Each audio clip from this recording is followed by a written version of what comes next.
পা ধরে এভাবেই বন্ধুকে আব্বা ডেকে প্রাণ ভিক্ষা চেয়েছিলেন রাসেল, কিন্তু তাতে মন গলেনি বন্ধুরূপী পাষণ্ডদের।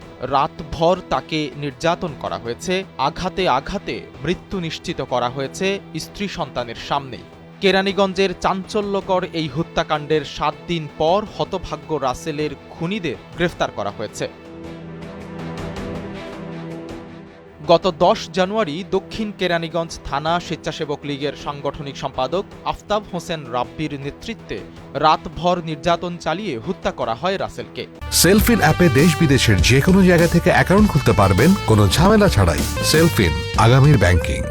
সেই রাব্বি সহ ১২ জনকে গ্রেফতারের বিষয়টি নিশ্চিত করেছেন ঢাকা জেলার পুলিশ সুপার আসাদুজ্জামান। কেরানীগঞ্জ থানার অফিসার ইনচার্জ এবং অন্যান্য অফিসারদের নেতৃত্বে একটি অভিযানিক দল এই যারা ঘটনায় জড়িত তাদের গ্রেফতারের অভিযান পরিচালনা করে এবং আমরা দেশের বিভিন্ন প্রান্ত থেকে তারা ঘটনা ঘটার পরেই তারা পালিয়ে যায় এবং তারা দেশ পাড়ি দিয়ে অন্য দেশে চলে যাওয়ার তারা চেষ্টা চালাচ্ছে।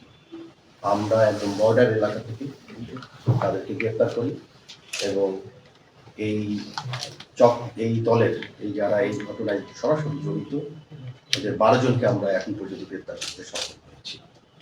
বাকি যারা জড়িত আমরা এদেরকে জিজ্ঞাসাবাদ করছি।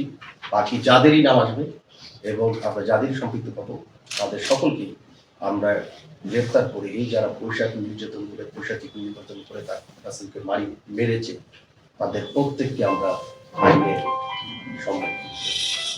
জানা যায়, হত্যাকাণ্ডের মূল হোতা রাব্বির সঙ্গে বন্ধুত্বপূর্ণ সম্পর্ক ছিল নিহত রাসেলের। চাঁদার ভাগবাটোয়ারা নিয়ে রাসেলকে সন্দেহ করে রাব্বি, যার জের ধরে ৯ জানুয়ারি রাতে কেরানীগঞ্জের তেলঘাট এলাকার পারভিন টাওয়ারের নিচতলায় রাব্বির অফিসে ডেকে নেওয়া হয় রাসেলকে। সেখানেই অমানুষিক নির্যাতন চালিয়ে তাকে হত্যা করা হয়। তা সেদিন আমার স্বামী বিকাল ৪টা বাজে ঘরের থেকে বাইরে এসে বাইরানোর পরে আমার স্বামীর এই শিবুর অফিসে আসলে বস ক্লাব অন্তেকা ডাইকা ওরা তেলঘাট অফিসে নিয়ে গেছে। অফিসে নিয়ে যাওয়ার সময় নিয়ে ওখানে রাতে 10টার থেকে মারা শুরু করছে। রাতে 12:30 বাজে আমি খবর পাইছি, একজন ফোন দিছে আমাকে। ফোনটা দিয়ে বলছে যে রাসেল ভাইরা মারতাছে। তা আমি গেছি, যাওয়ার সাথে সাথে দেখি আমার স্বামী শুয়ে রয়েছে নিচে। জানা যায়, খুনি রাব্বির বাবা ও চাচা স্থানীয় আওয়ামী লীগের শীর্ষ নেতা। সেই প্রভাব খাটিয়ে দক্ষিণ কেরানীগঞ্জ থানা স্বেচ্ছাসেবক লীগের সাংগঠনিক সম্পাদক পদ বাগিয়ে নেন রাব্বি। পদ পাওয়ার পর থেকে বিশাল বাহিনী নিয়ে চলাফেরা শুরু করেন। তার বাহিনীর লোকজন কেরানীগঞ্জের বিভিন্ন দোকান থেকে চাঁদা আদায় করে থাকে।